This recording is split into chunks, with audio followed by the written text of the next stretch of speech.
तो मीडिया में आके बोल देना है ना कि पवन कम बोलिए और उतना ही बोलिए जो आप कर सके।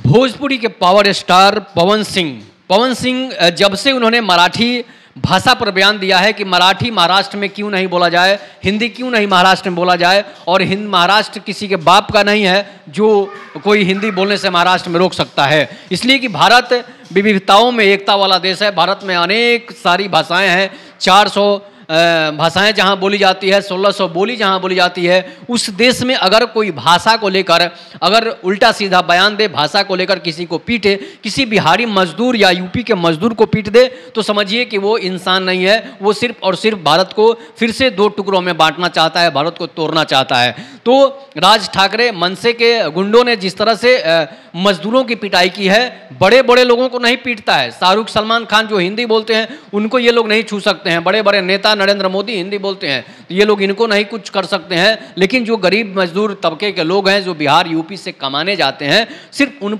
पर ही लात और घूंसे की बरसात करते हैं, इसलिए कि वो बेचारे कमजोर हैं, गरीब हैं।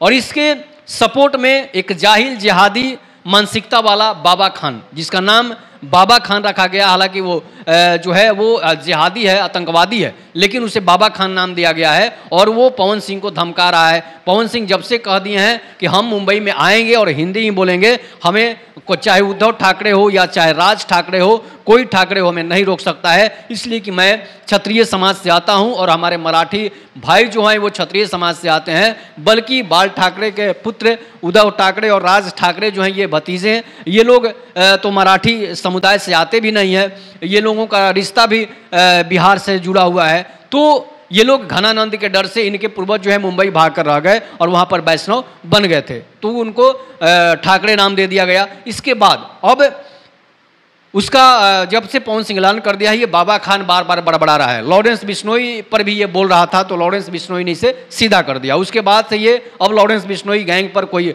बात नहीं करता है, माफ़ी मांगते घूम रहा है। अब पवन सिंह पर आप कह रहा है कि पवन सिंह मुंबई में आएंगे तो ये कर देंगे। उसे मूर्ख को पता नहीं है, उस जिहादी को पता भी नहीं है कि पवन सिंह क्या है। पवन सिंह के फैंस कितने हैं, जिनके फैंस करोड़ों में हो, जिनके फैंस मुंबई में हो, जिनके मुंबई के गाँवों में जिनके फैंस हो, उसको आप धमका नहीं सकते हैं, उसको आप कुछ नहीं कर सकते हैं। इसलिए कि पवन सिंह के साथ 10-20 बॉडीगार्ड राइफलधारी और बंदूकधारी हमेशा घूमते हैं। और बिहार में तो पता ही है कि यहाँ जन्म होता है तो बच्चे कट्टा लेकर पैदा होते हैं। ऐसा कहा जाता है कि बिहार के गलियों गली में रंगदार भरे पड़े हैं, बिहार के गली गली में जो है क्रिमिनल्स भरे पड़े हैं। तो फिर आप उस बिहार को और बिहारी को धमकी क्यों देते हो? अगर हिम्मत है तो बिहार आकर दिखा दो, फिर पता चल जाएगा तुम्हारी औकात क्या है। 10 सेकंड में कहाँ से उतरते ही गायब हो जाओगे, ये पता भी नहीं चलेगा। फिर मुंबई क्या जाएगी आने वाला समय बताएगा। लेकिन पवन सिंह से जिस तरह से धमका रहा है, अब पवन सिंह के फैन फॉलोइंग, चाहे वो मगहिया जवान हो, चाहे वो जो भी हो, जिस तरह से इन लोगों ने ट्रोल किया तो वो माफ़ी मांगते बाबा खान नजर आ रहा है।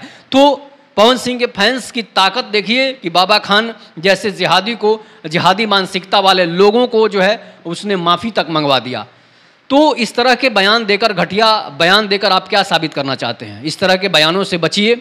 और आप भी हिंदी बोलते हैं तो हिंदी जब सब कोई बोलता है, मुंबई हिंदी की ही नगरी है, हिंदी फिल्म इंडस्ट्री की नगरी है, तो फिर आप उस फिल्म इंडस्ट्री को क्यों नहीं वहाँ से भगाते हो? तो लाइमलाइट में आने के लिए किसी के ऊपर बयान देकर अगर ऐसा काम करते हैं तो गलत है। इस पर आप लोग अपनी प्रतिक्रिया जोड़ दीजिएगा। तब तक के लिए नमस्कार, जय हिंद, जय भारत, जय श्री राम।